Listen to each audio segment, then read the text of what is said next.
খালের ওপর একটা হোটেল তৈরি হয়ে গেছে। সত্যি রে, তোর হোটেলের মাংস অনেক সেরা। আর কত, আমার আর ভালো লাগছে না। হারান দাদা, কি রান্না হচ্ছে গো? এ তো মাংসের গন্ধ। তোমার হোটেলের মাংস খুব ভালো। এত রাতেও তুমি হোটেলে কি করো? তোমায় বলতেই হবে আজকে। ওমা, আমি ক্যাশিয়ার থাকবো, তাহলে তো অনেক টাকা গুনতে হবে। এই হোটেলটা পরিত্যক্ত করে দাও। খালের ওপর আর হোটেল নয়।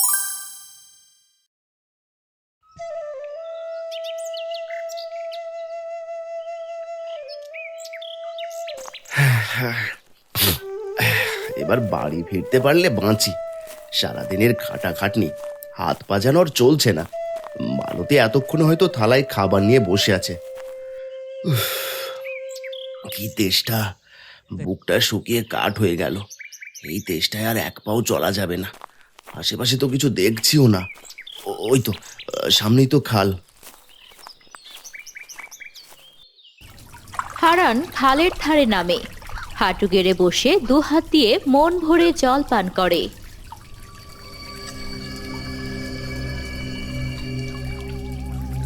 আহ, কি শান্তি! যেন প্রাণ জুড়িয়ে গেল। আশেপাশে কত নোংরা পড়ে আছে, কিন্তু এই খালের পানি এত পরিষ্কার।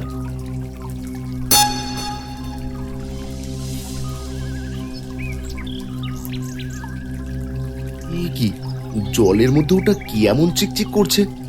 মনে হচ্ছে যেন একটা ছোট্ট চাঁদ। দেখি তো। দারুণ তো! এমন ঝিনুক তো আগে দেখিনি। দেখি দেখি, বাড়ি নিয়ে যাই, তেমনি দেখলে খুব খুশি হবে। সন্ধ্যা নেমে গেছে। হারানের ঘরে কুপির মিটমিটে আলো জ্বলছে। মালতী ঘরের মেঝেতে বসে মন দিয়ে কাঁথা সেলাই করছে। তিন্নি বিছানায় বই পড়ছে। মা, আর কতক্ষণ পড়বো? এই অঙ্কটা যে কিছুতেই মাথায় ঢুকছে না। ইস, আর বাবা এখনো আসছে না কেন? বাবা এখনই চলে আসবে মা, মন দিয়ে পড়। এই বছর ভালো ফল না করলে কিন্তু বাবা আর তোকে নতুন জামা কিনে দেবে না। ঠিক আছে, আমি ভালো করেই পড়ছি, আর পরীক্ষায় প্রথম হয়ে বাবাকে দেখাবো আমি।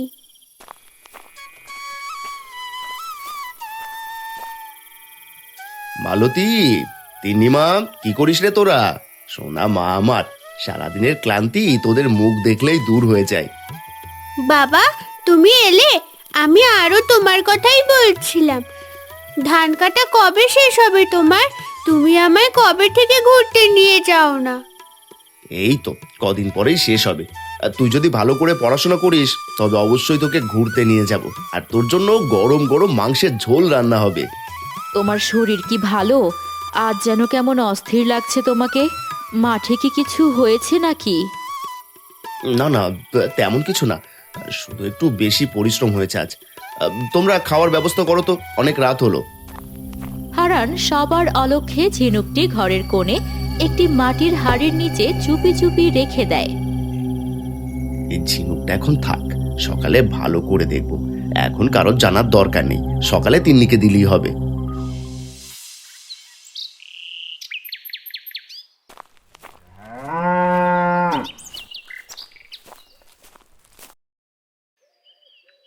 কি গো হারান্দা, এত সকালে কোথায় চললে? আজ তো বেশ ফুরফুরে লাগছে তোমায়।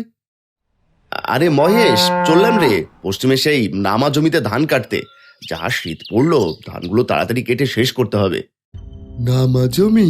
ওই ওই যে খালের ধারের জমিটা, সেখানে তো? কি বলছিস রে মহেশ, তোর মুখটা কেমন শুকনো লাগছে? নামা জমির ওদিকটা ভালো না, ওদিকে নাকি অনেক রাতে নানা কিছু দেখতে পাওয়া যায়। তাই বলছিলাম সাবধানে কাজ করো, আর বেলা থাকতে থাকতেই ফেরো, বুঝলে? বিকেল গড়াতে দিও না। আরে মহেশ, ওসব ছেলেবেলার গল্প, ওসব কথায় কান দিস না। আমরা গরিব মানুষ, কাজ না করলে পেটে ভাত জুটবে না, কোনো ভয় নেই। তবুও বললাম সাবধানে থেকো, চলি।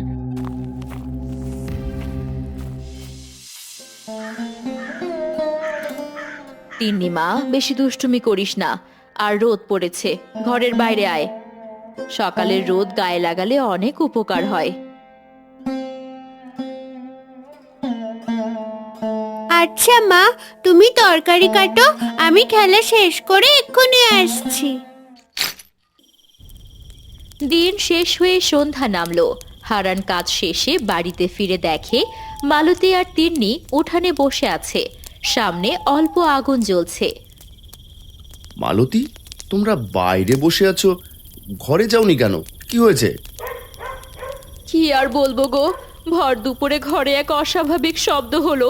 ঘরে ঢুকে দেখি সব কিছু ভাঙা, যেন কেউ ইচ্ছে করে সব তছনছ করে দিয়েছে।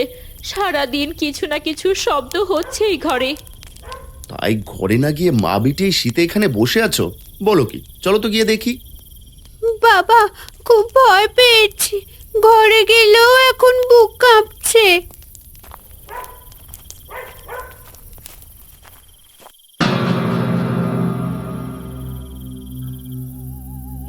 এ তো সত্যি অদ্ভুত। এ নিশ্চয়ই কোনো... না থাক, তোমরা চিন্তা করো না, আমি আছি তো, আর ভয়ের কিছু নেই। মালতী, আমি আর তিনি এগুলো গুছিয়ে রাখছি, তুমি ভাতের ব্যবস্থা করো। হারান তাদের শান্ত করে। সকলে সেদিন কোনো মতে খেয়ে দিয়ে শুয়ে পড়ে। গভীর রাত, হারানের ঘুম আসছে না। আমার মনে হয় মহেশের কথাই ঠিক। ওই নামা জমির ওদিকটা ভালো নয়, কি জানি কি বিপদ এলো।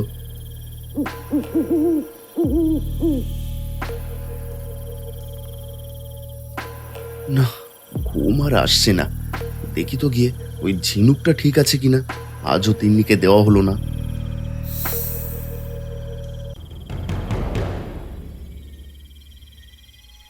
এ কি আলো?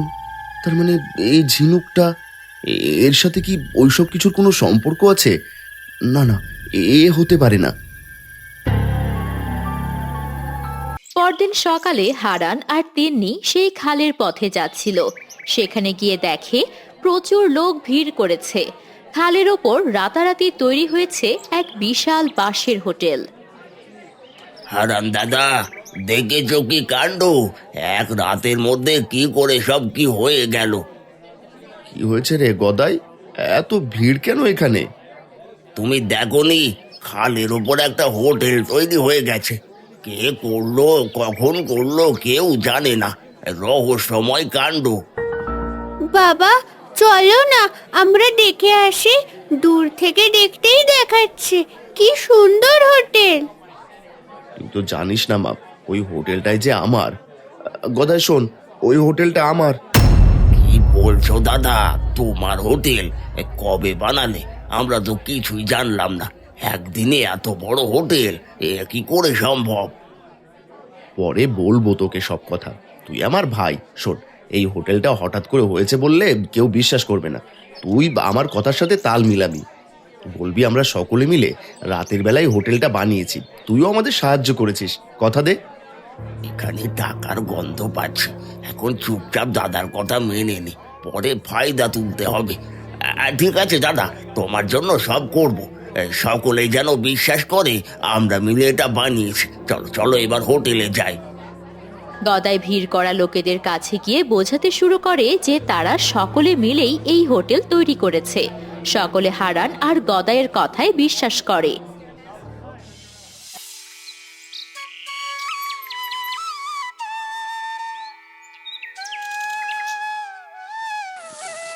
হারান দাদা, কি রান্না হচ্ছে গো? এ তো মাংসের গন্ধ। মাংস ছাড়া আর কি, এটাই তো আমাদের হোটেলের বিশেষত্ব। তুই ক্যাশটা দেখ, আমি একটু ঘুরে আসি। হারান দাদা জীবনে খেটেছে অনেক, অভাব ছাড়া কিছু দেখেনি।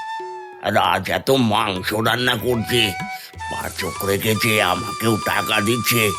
ডাল মে কুছ কালা হে, রহস্যটা খুঁজে বের করতে হবে। কিরে, চুপ করে বসে কি ভাবছিস? কাজ কর, ব্যবসার দিকে একটু মনোযোগ দে।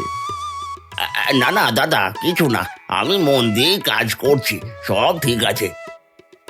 আরে হারান বাবু, মাংসের ঝোল রেডি। হোটেলটা বেশ ভালো কিনছে গো। খুব ভালো, এমন ভাবেই চলবে।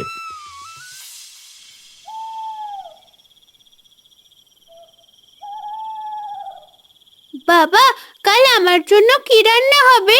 মাংস হবে তো? আজ তো সবাই বলছিল তোমার হোটেলের মাংস খুব ভালো। তিন্নি, এত খাই খাই করিস না তো। ওগো একটা কথা, কেমন করে কি হয়ে গেল কিছুই তো আমাদের বলছো না। রাতারাতি একটা খালের ওপর হোটেল, তুমি দাবি করলেই সেটা তোমার হয়ে গেল, সেখানে আবার মাংসও রান্না করছো। চুপ করো তো মালতী, এত কথা কেন বলছো? রাত অনেক হলো, ঘুমাও এখন। কেন বলবো না? সকলেই তো জানে হোটেলটা তোমার, কিন্তু প্রতি মাঝরাতে তুমি ঘরে ফেরো, যেখানে সকল দোকানপাট বন্ধ হয়ে যায় তোমার হোটেল খোলাই থাকে। এখনো কি বলবে না কি হচ্ছে আমাদের সাথে? মালতী, শুধু এইটুকু জেনে রাখো, একটা অজানা ভুলের জন্য এমন হয়েছে। ভুল? কিসের ভুল বলো আমাকে। তবে এটাও সত্যি, আগের থেকে আমরা সুখে আছি, অভাব নেই। তুমি আর প্রশ্ন করো না, ঘুমিয়ে পড়ো। ওই দেখো তিন্নিমা ঘুমিয়ে পড়েছে।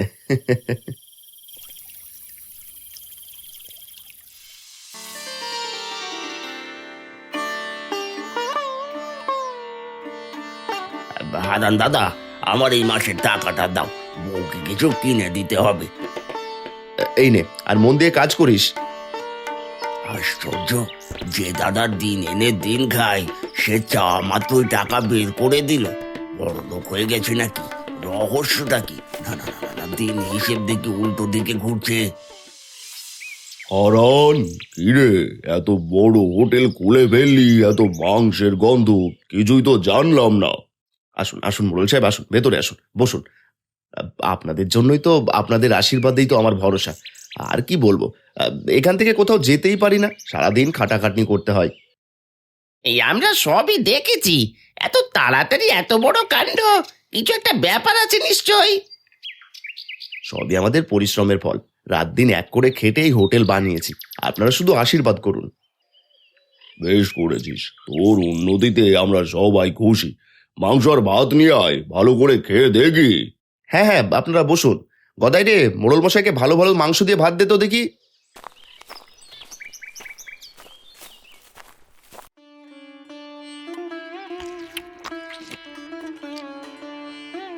হারান, সত্যি রে, তোর হোটেলের মাংস অনেক সেরা, আমার তো খুব ভালো লেগেছে। পাচক থাকলে কি হবে, দাদা মাঝরাত পর্যন্ত মাংস সংগ্রহ করে রান্না করে রাখে, স্বাদই আলাদা। কি গো, এত ভাবছো কি? তোমার ভাইয়ের হোটেলের কি রহস্য সেটা তো বলছো না। কদিন ধরে শুধু দেখছি চিন্তাই করছো। আর বলো না, দাদা তো কিছুই বলছে না, খালি বলে পরে বলবো পরে বলবো। আমার সন্দেহ হচ্ছে কোনো গোপন কিছু আছে। আমারও তাই মনে হয়। সন্ধে হলেই হারান দাদা সবাইকে ছুটি দিয়ে দেয়, অথচ মাঝরাত পর্যন্ত তার হোটেল খোলা থাকে। কার জন্য খোলা থাকে, কারা খায়, তোমাকেও তো দেখতে দেয় না। হ্যাঁ ঠিক বলেছ বউ, আমি এই রহস্য ভেদ করবই। শোনো, আমি একটা পরিকল্পনা করেছি। আজ মাঝরাতে আমরা দুজনে যাব হারান্দার হোটেল দেখতে। মাঝরাতে? না না না না রে বাবা, আমার খুব ভয় করে। চুপ করো, টাকা পয়সার লোভে তো কখনো ভয় পেতে দেখিনি। না গেলে কোনোদিন রহস্য জানা হবে না, বুঝেছো? টাকাও আসতে পারে। বলছো? ঠিক আছে, যাবনি, তুমি যদি সাহস দাও। এদিকে হারানের ঘরে টিম টিম হারিকেন জ্বলছে। ঘরে তিন্নি কাঁথা গায়ে শুয়ে আছে, ভীষণ অসুস্থ। মালতী বারবার জলপট্টি দিচ্ছে। মা, আমার খুব কষ্ট হচ্ছে। বাবা আসছে না কেন? বাবার কাছে যাব। বাবা এক্ষুনি চলে আসবে মা, বাবা হোটেলে কাজ করছে, কাজ শেষ হলেই আসবে। তোর বাবা যে এই মাঝরাতে কি কাজ করে, যেখানে বউ মেয়েকে ফেলে থাকতে হয়, কোনো খোঁজ খবর নেই। জানি না কোন কালো ছায়া এই সংসারে পড়লো। এই ওঠো না, ওঠো, মাঝরাত হয়ে এলো, ওঠো, তোমার দাদার হোটেলে যেতে হবে না। এখন না, কাল যাবো, ঘুমোতে দাও। ধ্যাত, এ কোনো কাজেরই না। একা যেতে তো ভয় লাগছে। দেখি কালুর কাছে যাই, সে তো রাত বিরাতে ঘুরে বেড়ায়। তুমি নাক ডেকে ঘুমোও, টাকা পেলে 1 টাকাও ভাগে পাবে না বলে দিলুম। কনকনে এই শীতের রাতে চাদর গায়ে লতা একটি হারিকেন হাতে নিয়ে কালু চোরের বাড়ির দিকে যায়। ও কালু, কালু ভাই, দেখি ওর বউকে ডাকি তো। ও কালুর বউ, একটু বাইরে এসো তো, কথা আছে।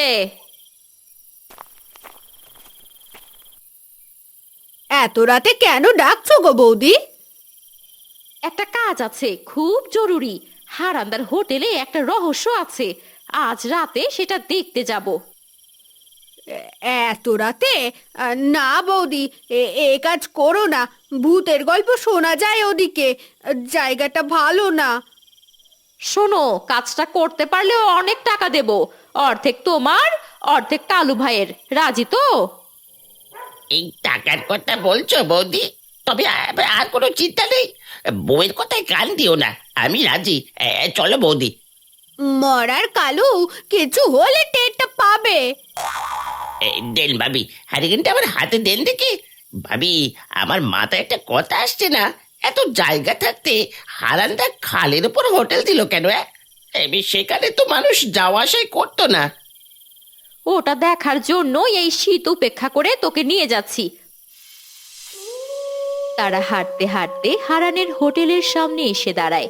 সেই সময় হারানের হোটেল অন্ধকারে ঢাকা, হালকা টিম টিম আলো দেখা যায়। ভেতরে অনেকগুলো ভূত বসে আছে। হারান তাদের নিজ দায়িত্বে মাংস খেতে দিচ্ছে। হারান, এইটুকু সময়ে আমাদের পেট ভরে না। তুই শেষ রাত পর্যন্ত আমাদের সময় দিবি, মাংস রান্না কর। আর কত, আমার আর ভালো লাগছে না। রোজগার ভালো হচ্ছে ঠিকই, কিন্তু মনে শান্তি নেই। আগে দিন এনে দিন খেয়ে যে সুখ পেতাম, এখন আর পাই না। আমার খুব কষ্ট হয়। আকাশটা তোর তো ভালোই হয়েছে, ভালো ভালো খেতে পাচ্ছিস, চিন্তা করিস না। আমাদের কাজ কর, আরো ভালো ভালো রাখবো তোকে। আর ভালো, জানি না বাড়িতে বউ বাচ্চা কেমন আছে, কি খেলো। ওরে বাবা, কি দেখছি, সব ভূত, একটাও মানুষ না। ওরে বাবা, আমি তো তাই দেখছি রে কালু। আমরা এসে ভুল করেছি। ভূত ভূত, আমার মাথাটা এমন লাগছে কেন? ভয়ে দুজনেই ভূত ভূত বলতে বলতে অজ্ঞান হয়ে সেখানেই পড়ে যায়।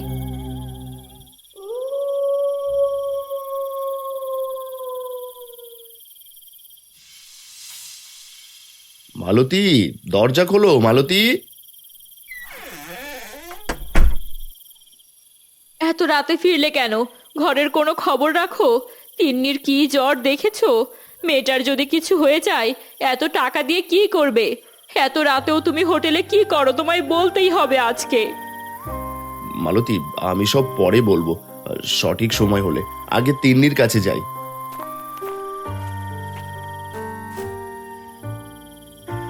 বাবা তোকে আর সময় দেয় না, তাই না মা?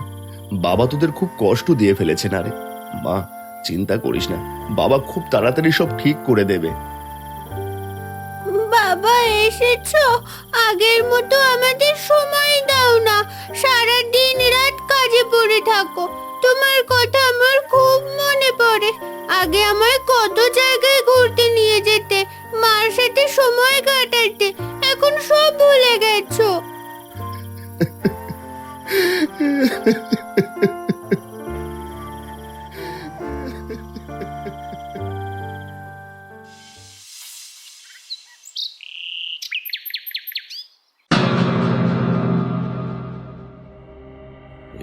কি কাণ্ড, কালু আর লতা অজ্ঞান কেন? কি হয়েছে? কি হয়েছে তোদের? জল ছিটাবো কালুর বউ।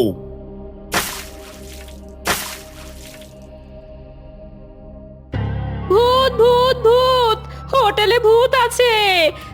কালু ভাই দেখেছে, আমিও দেখেছি। হ্যাঁ গো গোদাইদা, হারানটা ভূত পালে।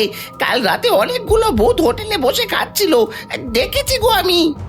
কি বলছো তোমরা এসব? কোনখানে ভূত দেখেছো তোমরা? কি বলে এরা? মাথা টাথা ঠিক আছে তো?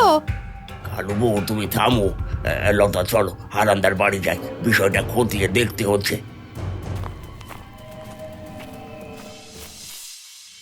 দাদা, সব সত্যি বলো, লতার কালু তো ভয়ে কাঁপছে। হোটেলে কি সত্যিই ভূত আছে? আমি এখন কিছু বলতে পারবো না, সঠিক সময়ে সব বলবো। দাদা সব সত্যি বলো, লতার কালু তো ভয়ে কাঁপছে। হোটেলে কি সত্যিই ভূত আছে? হ্যাঁ হ্যাঁ, আপনি বলুন তো দেখি, হোটেলে কি ভূত পালছেন নাকি?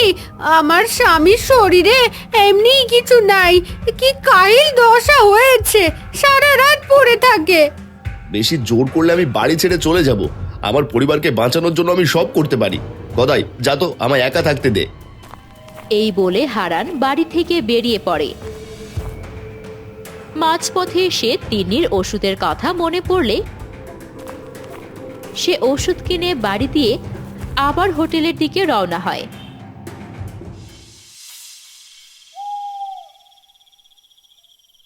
শোনো, সেদিন আমি শুধু জল খেয়েছিলাম খাল থেকে।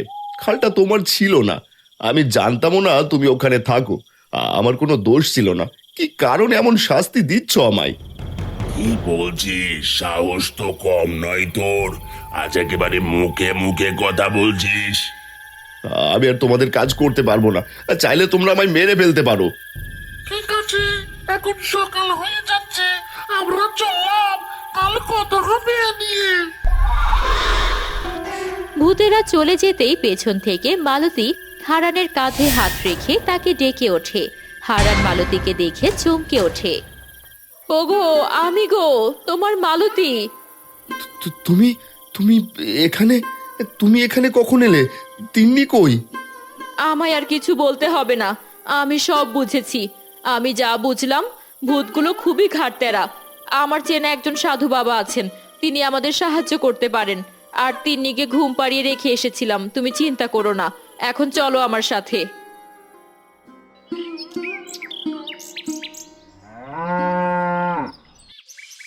মালতী হারানকে নিয়ে সাধু বাবার কাছে যায়। তারা দুজনে সাধুকে সব খুলে বলে। সবই শুনলাম, সত্যিই খুব কষ্টদায়ক। বৎস, ভয় পেও না, আমি তোমাদের সাহায্য করব। সন্ধ্যাবেলা আমি তোমাদের বাড়ি যাব, তোমরা প্রস্তুত থেকো।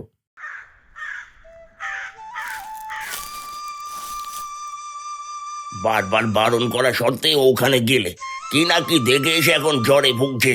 জানি না কালুর কি অবস্থা। তুমি কথা না বলে জলপট্টিটা ভালো করে লাগাও তো। আহা!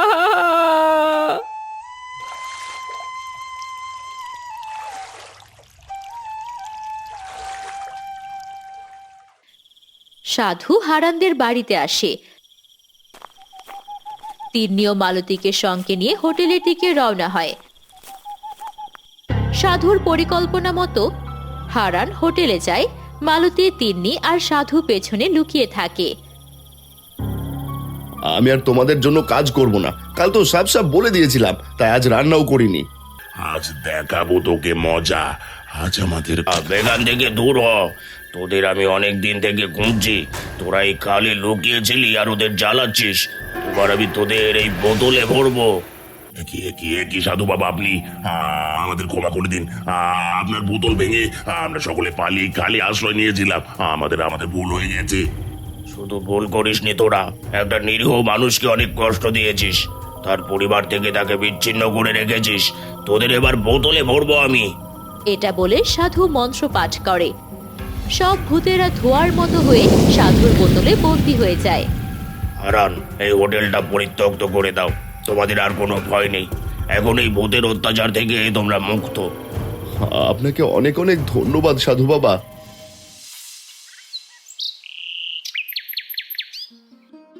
বাবা, এখন আর ভয় নেই তো? না মা, আর কোনো ভয় নেই। সাধু বাবা সব ঠিক করে দিয়েছেন। আমাদের আবার আগের মতো অভাবের দিন ফিরল, কিন্তু এই অভাব বড়ই সুখের। না মালতী, এবার আমি আমার নিজের চেষ্টা একটা হোটেল খুলবো আমাদের বাড়ির সামনেই। খালের ওপর আর হোটেল নয়, আর নয় কোনো ভূতের হোটেল। এটা হবে হারানের হোটেল, আর তিন্নিমা থাকবে ক্যাশিয়ার।